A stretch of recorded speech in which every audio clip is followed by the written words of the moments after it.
Palabras de vida eterna, ministrando fe y esperanza en el Señor Jesucristo. Comentarios, reflexiones y exhortaciones referentes al libro de Isaías por Efraín Abarca, de la Iglesia en Morelia, Michoacán.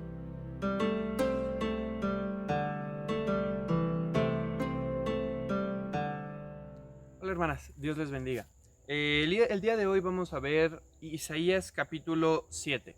Y para este estudio sería muy bueno que pudieran leer todo el capítulo detenidamente. Realmente que vean lo que hay en este capítulo. Este capítulo es muy conocido por la promesa que hay en él de Emmanuel, que dice: la Virgen concebirá y parirá un hijo y llamará su nombre Emmanuel.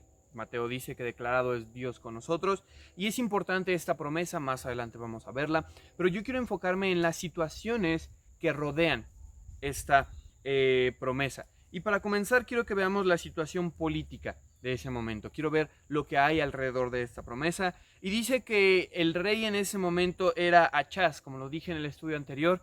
Este libro no está ordenado de manera cronológica, sino más bien literaria. Y está aquí en el reino Achaz, y Segunda de Reyes 16:2 dice lo siguiente acerca de este rey.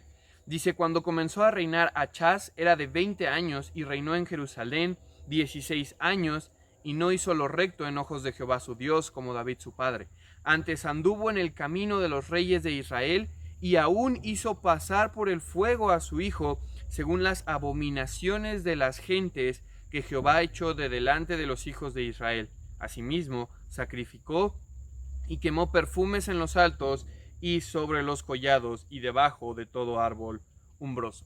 Ese Achaz es diferente al rey Achab que aparece en Israel. Podría confundirse un poco, pero son diferentes para el caso. Los dos fueron unos reyes malísimos. Achab es el peor rey que existe en Israel y Achaz es el peor rey que existe en Judá. Vemos esto, ¿no? Es curioso relación, este juego de nombres, pero podemos entender fue un mal rey. Generalmente Judá tuvo buenos reyes, algunos no fueron tan buenos, pero eran más o menos buenos. Pero este rey fue el peor, dice: hizo abominaciones, quemó perfumes, inclusive sacrificó a su hijo, el peor rey que podría existir. Pero no solamente eso, el versículo 2 nos dice que los siros y los israelitas se habían juntado para destruir a Judá.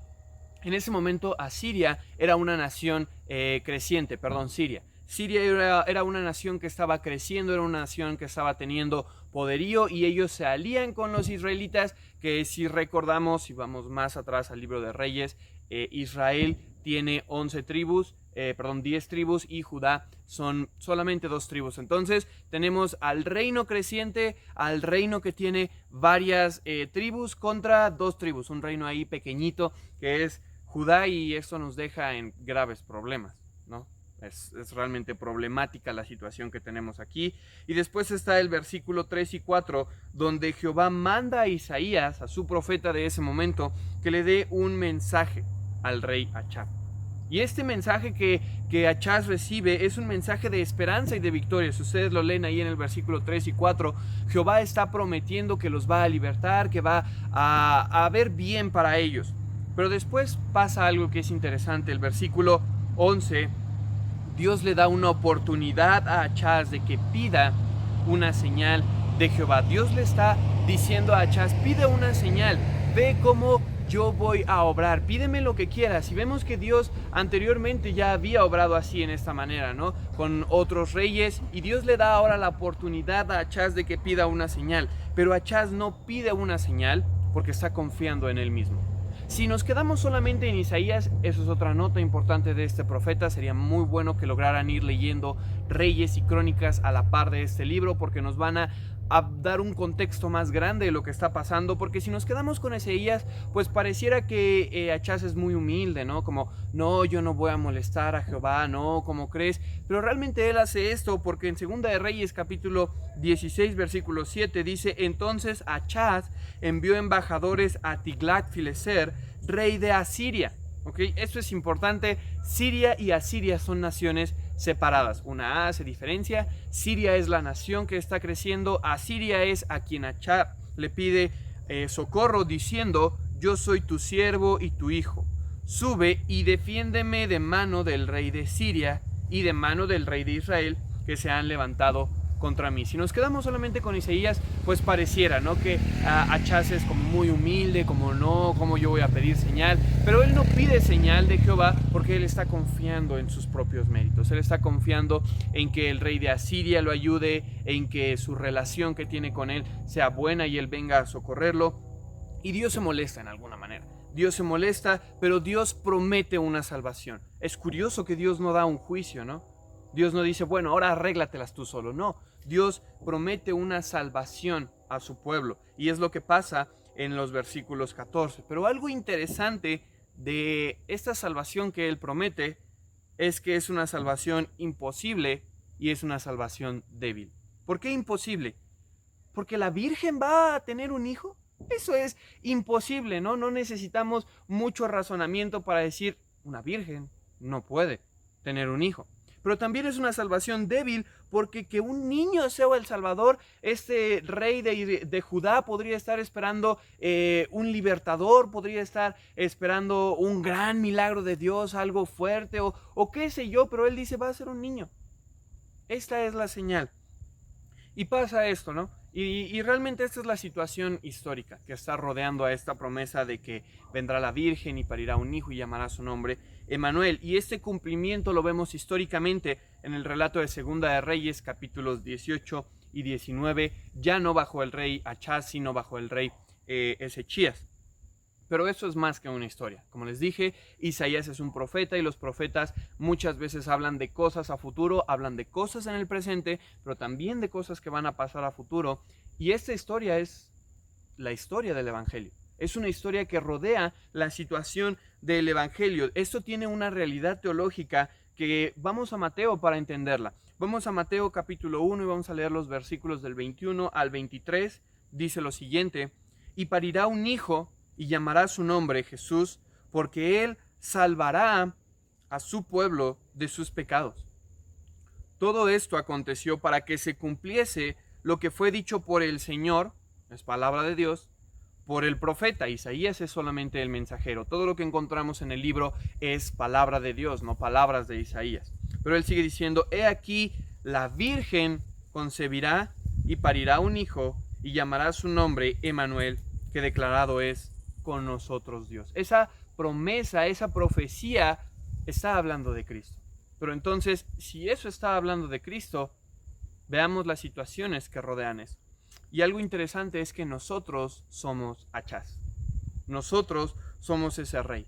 Somos ese rey malo, somos ese rey pecador, somos esos rebeldes. Y algo que es curioso aquí es que Dios le haya hecho la promesa a este rey. Mira, pudo habérsela hecho a cualquier otro rey mejor que él, pero Dios da la promesa al peor rey que existe en Judá. Y yo creo eso es para mostrarnos que Dios viene a tener misericordia de los pecadores. Él dice en el Evangelio, no son los sanos los que necesitan el médico, son los enfermos. Esto es realmente algo curioso. Pero si piensas, nosotros no somos tan buenos que digamos. Romanos capítulo 3 dice, no hay justo ni aun uno, todos se apartaron, a una fueron hechos inútiles, no hay quien haga lo bueno, no hay ni aun uno. Vimos en el estudio anterior, desde la planta del pie hasta la cabeza, todos están llenos de pecados. Nosotros somos Achaz, pecadores, malos, nos rebelamos contra Dios, hacemos lo que nos parece en lugar de lo que Dios dice que debemos hacer.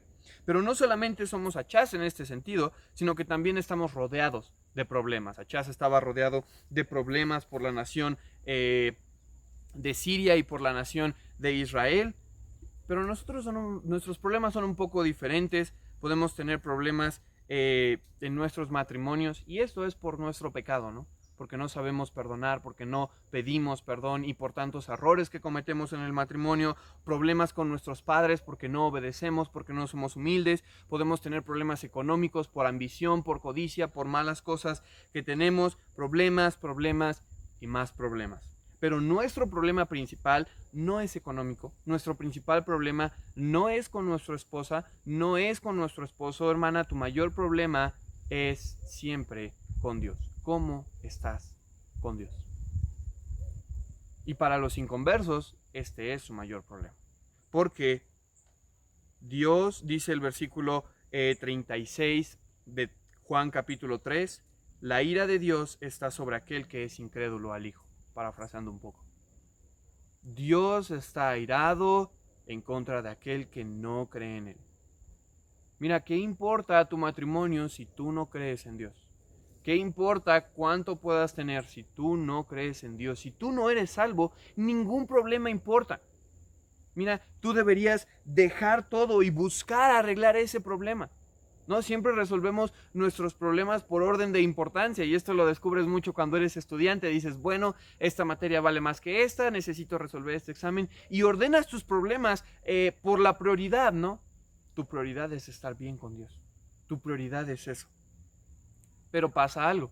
Queremos resolver como Achaz este problema por nosotros mismos, confiando en nosotros mismos. Buscamos resolver las cosas por nosotros mismos. Yo solo lo puedo arreglar, o buscamos ayuda en lugares que al final no te ayudan para nada. Mira, la Biblia dice de Achaz, aunque despojó Achaz la casa de Jehová y la casa real y la de los príncipes para dar al rey de los asirios, con todo eso no le ayudó. ¿Sabes? En esta historia que vimos, el rey de Asiria no le ayudó. Aunque Achaz juntó dinero por aquí, quitó los tesoros de la casa de Jehová, sacó sus tesoros, le quitó a todos los reyes y lo dio a él no le ayudó. Y eso es lo que pasa. Nadie puede ayudarnos con este problema. Es un problema realmente severo. La psicología no te puede ayudar. Las técnicas motivacionales, esos videos de 5 o 10 minutos que te ves en la noche cuando ya no puedes más y al día siguiente dices, bueno, venga, vamos, pero al final del día estás otra vez tirado, no te ayudan. Las ideas humanas no te ayudan y los humanos tampoco te ayudan. Las personas no pueden ayudarte. Los santos, los vírgenes, personas muertas, cuanto menos pueden ayudarte. Tus obras, tus sacramentos, tus penitencias tampoco pueden ayudarte. Nada de esto te ayuda. Pero entonces Dios lanza una promesa. Y esta promesa es la promesa del Evangelio. Dice el libro de Hechos, capítulo 16, versículo 30. Señores, ¿qué es menester que yo haga para ser salvo? Y ellos le dijeron, cree en el Señor Jesús y serás salvo. ¿Qué es lo que necesitan hacer para ser salvos, para ser libres de este problema? Él dice, cree en el Señor Jesucristo y serás salvo. Esto es el Evangelio. Y es un evangelio imposible, porque realmente todo el evangelio está rodeado de sucesos imposibles que muestran la obra de Dios. El nacimiento virginal de Cristo, Cristo nació de una virgen, eso es imposible, pero sucedió. Todos los milagros que Cristo hizo, que podemos leer en los 4 evangelios, sucedieron. Son milagros imposibles, puedes leerlos tú principalmente en el evangelio de Juan, y muestran que Dios está obrando su resurrección. Cristo resucitó de los muertos al tercer día. Eso es algo imposible, pero Dios lo hizo para mostrar su poder. Pero no solo eso, porque también es una promesa de debilidad. Es algo que parece débil y parece sin sentido. Solo creer. Eso es lo que la Biblia dice. Cree en el Señor Jesucristo y serás salvo. No tengo que hacer nada. No tengo que hacer obras, portarme bien, no tengo que tener alguna especie de yo no sé qué. No. Él dice, cree en el Señor Jesucristo y serás salvo. Creer en un hombre que murió en una cruz y que dicen que resucitó. Dios dice que Él lo resucitó. No lo digo yo, la Biblia lo dice. Y sí, eso es lo que tienes que creer. Eso es lo que Dios está demandando que creas. Cree en el Señor Jesucristo y serás salvo. Pero al final quiero terminar en el libro de 1 Corintios, capítulo 1, los versículos 22 al 24, porque dicen, porque los judíos piden señales y los griegos buscan sabiduría, mas nosotros predicamos a Cristo crucificado. A los judíos ciertamente tropezadero y a los gentiles locura, pero a los llamados, así judíos como griegos, Cristo, potencia de Dios y sabiduría de Dios. Cristo es lo que predicamos. Emmanuel, Dios con nosotros. Y tú puedes ver cómo todas las situaciones históricas no solamente son históricas, ocurren hoy en día. La pregunta es, ¿vas a ser como Achaz? ¿Vas a rechazar esto y morir en tus pecados? Cree en el Evangelio. Cree el anuncio de Dios para ti, pecador. Para ti, Achaz, que tienes tantos problemas, que estás abatido por tantas cosas. Problemas aquí, problemas allá, problemas en todos los lugares, cargado de situaciones y problemas. Y sobre todo eso, la ira de Dios está sobre ti día y noche. Deja de confiar en otras cosas, deja de confiar en ti mismo, deja de confiar en la religión, deja de confiar en tus obras, filosofía o cualquier otra cosa. Deja eso. Y yo te digo, ven a Cristo. Yo te digo, como escribió un himno traducido de John Stockton, escucha, pobre pecador, en Cristo hay perdón, solamente en Cristo. Oh, ven contrito y cree en Él, te ofrece salvación. Ven a Cristo. Ven a Cristo, ven a Emmanuel y la vida eterna hallarás en Él. Dios te bendiga. Esperamos que este video haya sido de edificación y exhortación, y si te fue de bendición, compártelo. Ministerio Palabras de Vida Eterna, ministrando fe y esperanza en el Señor Jesucristo.